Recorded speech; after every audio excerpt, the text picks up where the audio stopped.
ආයුබෝවන් මියන්මාරයේ මේ අපූරු ස්වභාවික ස්ථාන ගැන අපි එකතු කරගත්ත මූලාශ්‍ර ටික ගැඹුරින් බලන්න යද සූදානම. ඔව් අද අපි අවධානය යොමු කරන්නේ මියන්මාරයේ මේ හරිම ආකර්ශනීය ස්වභාවික තැන් වගේම සංස්කෘතික වශයෙන් වැදගත් තැන් ගැන ලැබිලා තියෙන තොරතුරු දිහා. අපට ලැබිලා තියෙන මේ විස්තර අතරම හරිම පුළුල් පරාසයක යනවා. ඒ කියන්නේ ඉන්ලේ විලේ අර පාවෙන ගම්මාන ගැන තියෙනවා.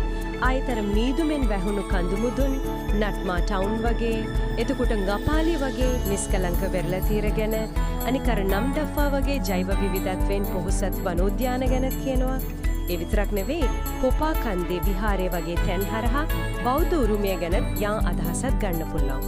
ඉතින් අපේ අරමුණ තමයි මේ එක් එක් තැනට තියෙන ඒ විශේෂ වැදගත්කම අර අනන්‍යතාවය මතු කරගන්න එක.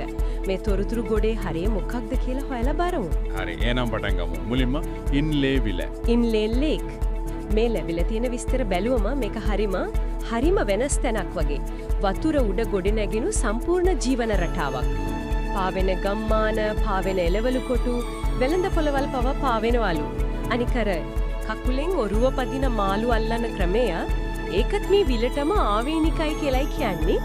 බෝට්ටුවෙන් යනකොට මේ දර්ශන හරිම ලස්සනයිලු.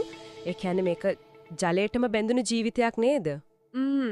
ඔව් මෙතන ඇත්තටම විශේෂම දේ තමයි මිනිස්සු පරිසරයට කොහොමද අනුවර්තනය වෙලා තියෙන්නේ කියන එක. ඒ සහජීවීයනය. ඉන්ලේ විල කියන්නේ නිකම්ම වතුව පිරුණු තැනක් නෙවෙයි. ඒක සම්පූර්ණ ජීවන ක්‍රමයක් වගේ. දූපත 800ක් කියන්නේ ඇත්තකම හිතාගන්න බැරි තරම් විශාල ප්‍රදේශයක්. මේක වගේ තැනක තියෙන විශේෂත්වය තමයි අර සාපේක්ෂව හුදෙකලා බව. ඒ නිසා රැකිලා තියෙන අර ස්වභාවික ගතිය. මූලාශ්‍රවල කියන විදිහටම කොරල්පර මුහුදු ජෛව විවිධත්වය තමයි ප්‍රධාන ආකර්ෂණය. හැබැයි මෙතන තියෙන ලොකුම අභියෝගයේ අවස්ථාවයි දෙකම තමයි මේ වටිනා පරිසරය රැකගන්න ගමන් තිරසාර විදිහට සංචාරක ව්‍යාපාරය වගේ දේවල් වලින් ප්‍රයෝජන ගන්න කොහොමද කියන එක. ඒකක ලේසි නෑ නේද? අමාරුයි. මොකද නොඉන්දුල් තැන් බලන්න මිනිස්සු හරි ආසයි. ඒ යන එක පාලනයක් නැතුව වුණත් අර කොරල්පර වගේ හරිම සංවේදී දේවල් විනාශ වෙන්න වැඩි වෙලාවක් යන්නේ නෑ. අනික මේ දූපත්වල ජීවත් වෙන මෝකන් වගේ ස්වදේශික ජන කොටස් එන්න. එයාලගේ සංස්කෘතය ජීවන රටාව රැකගන්න එකත් වැදගත්. හරි.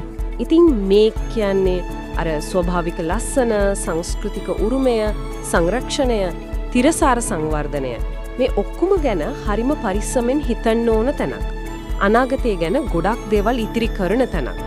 අද අපි මේ මූලාශ්‍ර වලින් මියන්මාරයේ කොච්චරනම් විවිධාකාර තැන් ගැන කතා කළාද?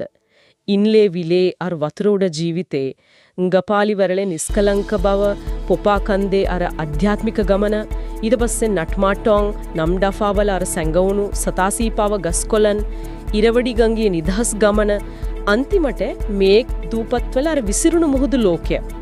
මේ හැම එකකින්ම පෙන්නේ මියන්මාරයේ ස්වභාව සෞන්දර්යයේ විවිධ පැතිකඩවල්. ඒ වගේම